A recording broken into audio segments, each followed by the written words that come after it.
Why switch from guiding to ranching?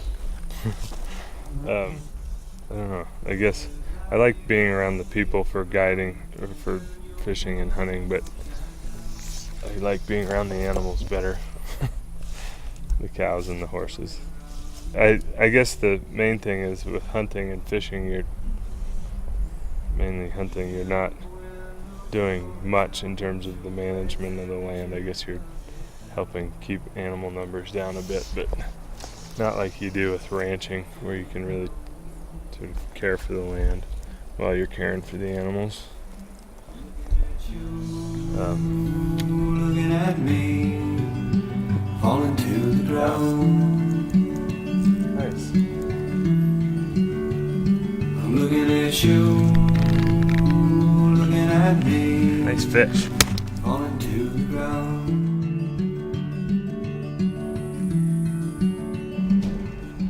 No. Does it smell good?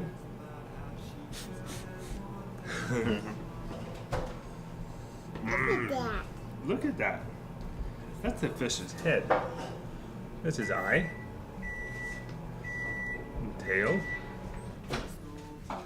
It's gonna taste so good. Yum. I love to eat this. You love to eat fish? On the golden crown. Looking at you, looking at me, falling to the ground. How is it raising a family out in the middle of nowhere? It's awesome. It certainly has its challenges, but what a better place to raise kids. I mean, Charlie can run in 5 miles in any direction and not get into any trouble, really. We gotta watch him around the horses, but we'd rather do that than have him grow up without having this opportunity to be around animals and, you know, learn to love the land and learn to love the animals like we do. It's a very fulfilling life. Here comes Bill. Hi, Bill. Do you see yourself sticking around here a long time? Yeah, I do. Well, now having done this, and I can't imagine doing anything else. I've had an office job before, and just I can't imagine doing anything else. It's just so fulfilling. I'm looking at you, looking at me, falling to the ground. It kind of gets in your blood, and I was raised around my grandparents' farm, and I don't know, taking care of the animals and being able to create a product that's good for people and good for the land and good for animals is pretty rewarding. And I love being out in this kind of country. Guess we'll get one more load. We manage for our future resource base. And what we want our future resource base to look like is a lot like what it probably looked like 150 years ago, 200 years ago. And this ground that we manage has evolved with herd impact, with grazing animals. And there were buffalo, and they'd come through in big waves, lots of animals, quick amount of time, and the ground would look tough behind them, no doubt. But because they wouldn't camp on a place and keep moving, they'd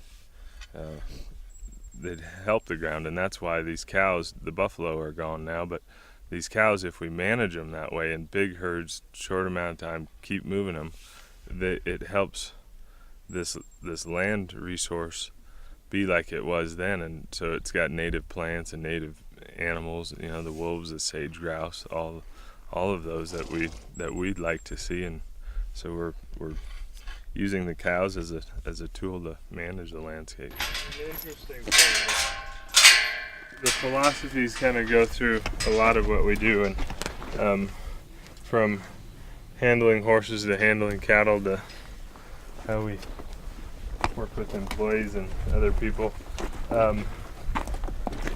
Basically, you want to give them the room to make their own decisions, but suggest and encourage the right decisions. So that's what we're trying to accomplish, is just a stress-free manner of handling cattle. And we do it in a way of not directly approaching them, but kind of approaching them at an angle to where the cattle feel like you're just going to walk right on by them. Their history of handling has been on four-wheelers, and really fast, people really ramming and jamming on them, and so they're just not used to kind of drifting at a good pace and keeping track of their calves and all of that. So it's really amazing how sensitive they are to pressure, and how they don't, from my understanding anyway, they don't quite understand how to take pressure. And so especially to a person on a four-wheeler, they're really quite threatened, and that's just due to their experiences so far. So we're trying to change that. We want to make a slight disturbance out here by making zigzags so that these cows start to drift.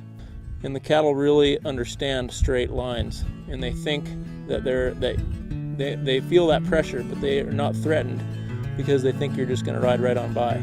I've been running that road, pulling the loads, and the years turn to miles into years, and it's 40 years on the road.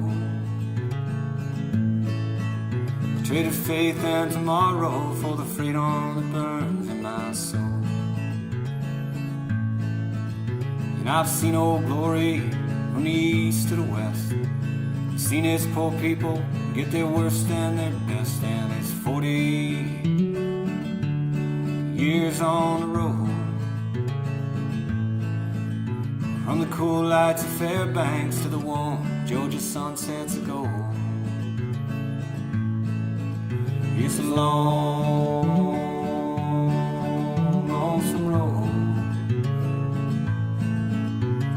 and every boy knows that a pretty girl